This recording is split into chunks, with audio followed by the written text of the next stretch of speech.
ये complex numbers का एक बहुत ही इंटरेस्टिंग क्वेश्चन है और यहाँ पर हमें क्वाड्रेटिक इक्वेशन इन जेड दी हुई है जहां पर जेड एक कॉम्प्लेक्स नंबर है। इनफैक्ट ए बी और सी भी कॉम्प्लेक्स नंबर्स हैं जिनका मैग्नीट्यूड 1 है।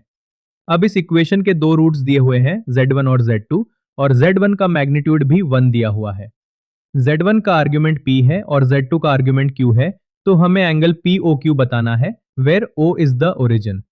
सबसे पहले तो किसी भी क्वेश्चन में अगर क्वाड्रेटिक इक्वेशन दी हुई है तो सम ऑफ रूट्स और प्रोडक्ट ऑफ रूट्स तो लिख ही लेने चाहिए।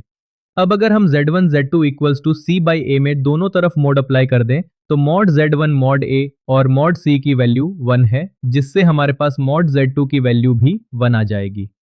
अब अगर सम वाले इक्वेशन पर भी मॉड अप्लाई कर दें तो जो मॉड z1 प्लस z2 का मैग्नीट्यूड होगा वो भी 1 के बराबर आ जाएगा।